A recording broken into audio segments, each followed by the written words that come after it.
Boa tarde, bom dia e boa noite, professor. Então, agora eu dou início à apresentação do trabalho sobre a Revolução Farroupilha, uma das revoltas regenciais. Eu sou o Leonardo, da turma 23. Olá, eu me chamo Alan, da turma 23. Gabriel Queiroz, da turma 23. E Isabela, da turma 23. Bom, os tópicos que serão abordados nesse trabalho será o início da Revolução e a gente também vai falar sobre os acontecimentos mais marcantes e importantes de cada ano. Então, a Revolução do Rio Grande do Sul, diferente das que ocorreram nos outros estados do Brasil, ela foi iniciada pela elite, não pelo povo, porque o preço do charque, que eram os produtos que mais era comercializado aqui, não estava competindo no mercado nacional tanto quanto o do Uruguai, que era mais barato por não ter taxação. Isso deixou ele descontente e por isso eles resolveram se revoltar para mudar essa situação. Em 1835 foi o ano em que começou. E na noite de 19 de setembro, o Antônio Rodrigues Fernandes Braga, que era o presidente da província do Rio Grande do Sul, foi avisado que uma revolta se iniciaria. Ele não foi capaz de reunir homens suficientes para defender a cidade em Porto Alegre e fugiu para Rio Grande, que era a maior cidade da província. No dia 20 de setembro, a revolução começou oficialmente, porém o cerco foi adiado para o próximo dia, quando Bento Gonçalves e suas tropas chegaram à cidade e eles conseguiram tomar sem resistência nenhuma mesmo. Em 25 de setembro foi expedida uma carta ao Império em que os revoltosos explicavam o porquê da revolução e faziam as devidas solicitações. E o conflito assim se encerrava por tempo. Em 1836, o Império mandou tropas para o Rio Grande do Sul em reação à revolução. Na noite de 15 de junho, eles retomaram a capital e os revoltosos tiveram que se estabelecer em Piratini. Bento Gonçalves estabeleceu diversos cercos na cidade, só foram acabar em 1840. No dia 10 de setembro ocorreu o combate do Seival, onde os farrapos tiveram uma vitória muito fácil sobre o Império e com os ânimos levantados, no dia 11 de setembro, o general Antônio de Souza Neto proclamou a República Rio-Grandense. Também ficaria conhecida como República do Piratini, devido à nova capital. Bento Gonçalves foi eleito presidente, embora ele estivesse preso, e a Guerra Farrapa já não se tratava apenas de uma revolução, mas sim da defesa do seu território autônomo.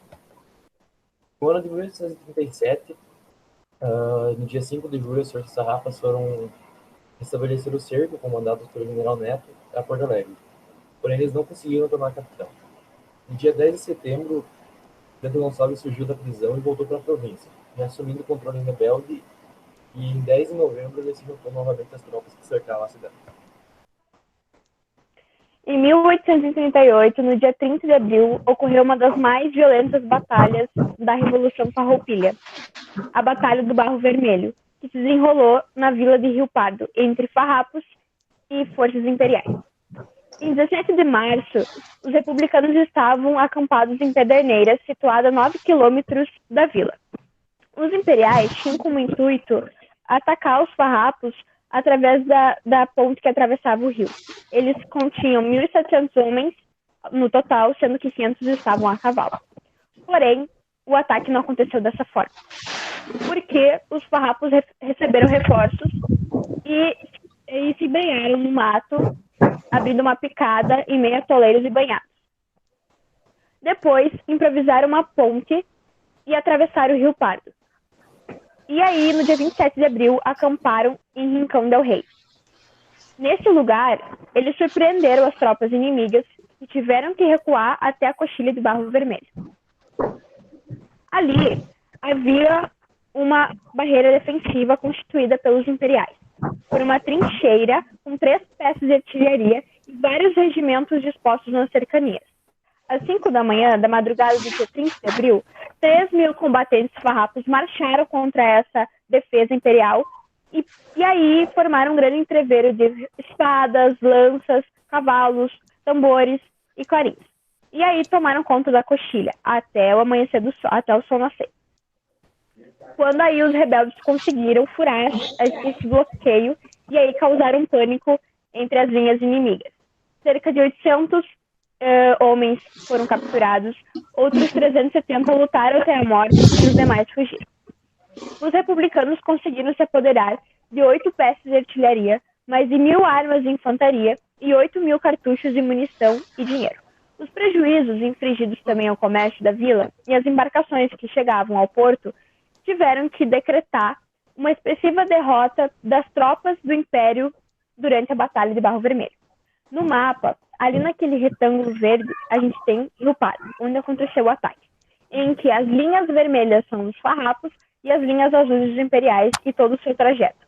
Abaixo, a gente tem a imagem de Giuseppe Garibaldi, que no dia 20 de maio iniciou a construção de seus 2 lanchões, Seival e Farroupilha, com o intuito de chegar até a Laguna. Em 1839, no dia 14 de fevereiro, o governo rebelde foi transferido para Caçapava, que passa a ser a nova capital da República Rio-Grandense. No dia 6 de junho, Giuseppe Garibaldi iniciou a travessia de seus 2 lanchões. Como o porto do Rio Grande estava tomado pelas forças imperiais, os rebeldes não tinham acesso ao Atlântico.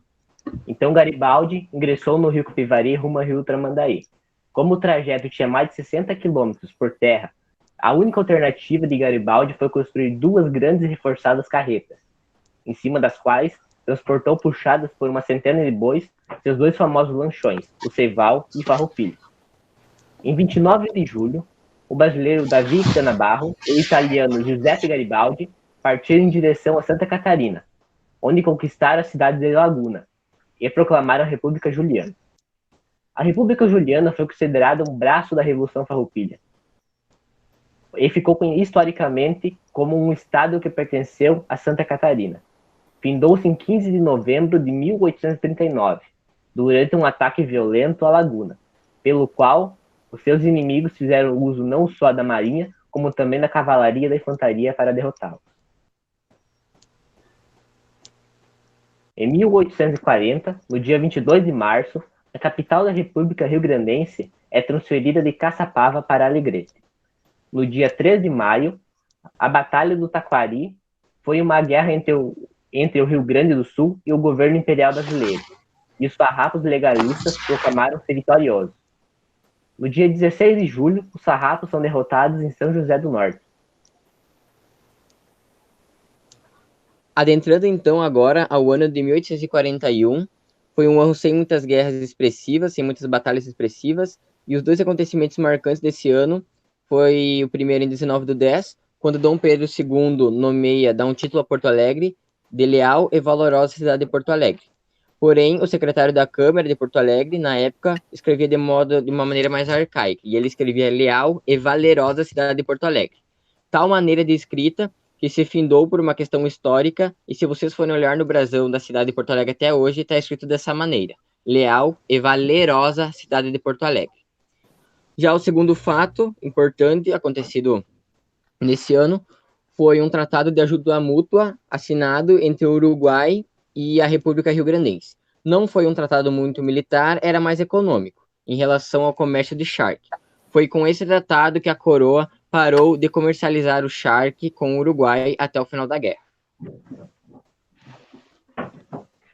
Em 1842, no dia 9 de novembro, o Barão de Caxias assume como presidente da província de São Pedro e comandante das forças legalistas.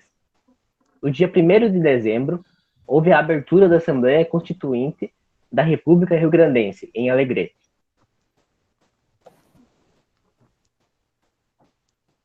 Em 1843, no dia 9 de novembro, o Barão de Caxias,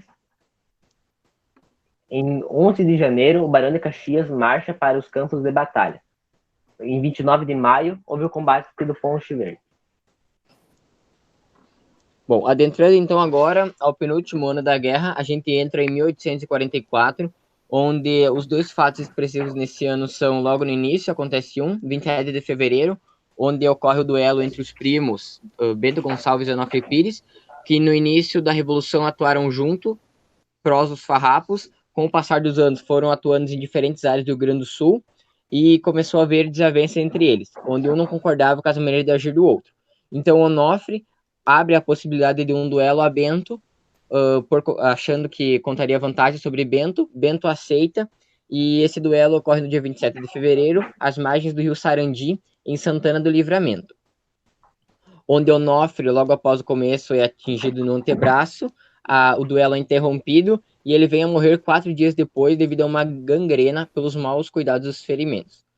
Agora, então, já mais no final deste ano, ocorre um dos fatos mais nefastos da história do Brasil e vergonhoso para o povo gaúcho, onde ocorre a traição de Porongos, onde lutaram bravamente lanceiros negros e negros infantes desarmados. Eles haveriam sido desarmados alguns dias antes por uma suspeita de espionagem.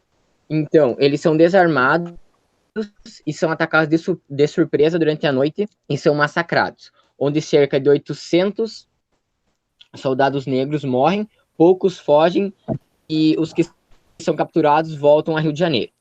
Uma coisa importante a gente citar, que durante esse duelo de Porongos, apenas foi atacado o contingente de soldados negros, apenas foi atacado o local onde os negros estavam, e isso se ocorreu por quê?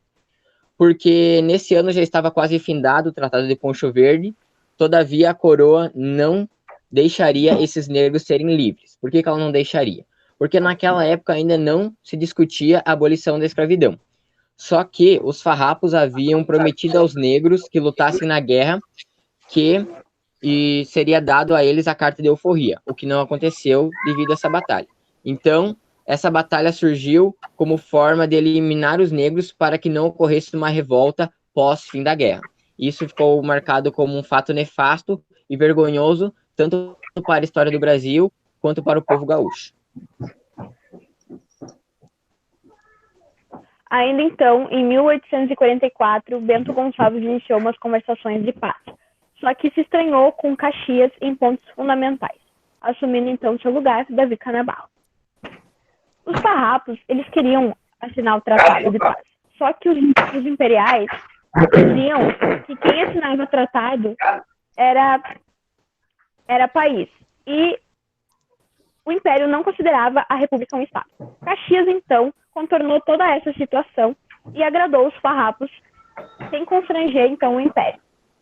Mas, no final das contas, a gente sabe que os farrapos não tinham outra escolha a não ser aceitar essas condições que Caxias tinha proposto. A pacificação foi assinada, então, no dia 1º de março de 1845, em Poncho Verde, e tinha como os principais pontos que eu vou citar, que são 6. O Império, então, assumia as dívidas do governo da República. Os farroupilhas escolheriam um novo presidente da província, que no caso seria Caxias. Os oficiais rio-grandenses seriam incorporados ao exército imperial nos mesmos postos, exceto os generais. Todos os processos da justiça republicana continuavam válidos. Todos os ex-escravos que lutaram no exército rio-grandense seriam declarados livres, mas muitos deles foram reescravizados depois. Todos os prisioneiros de guerra seriam devolvidos à província e, além do mais, o charque importado foi sobretaxado em 25%. Terminou assim a Guerra dos Farrapos, que apesar da vitória militar do Império do Brasil contra a República Rio-Grandense, significou a consolidação do Rio Grande como uma força política dentro do país.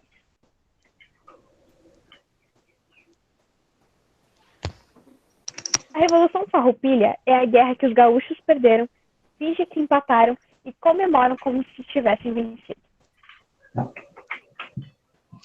Agradeço então, professor, pela atenção e gostaria de falar pelo grupo que foi um trabalho complicado, pouco tempo, e que a gente tentou resumir nesses slides e com a nossa fala o que mais teve relevância nesses 10 anos de guerra da Revolução Farroupilha.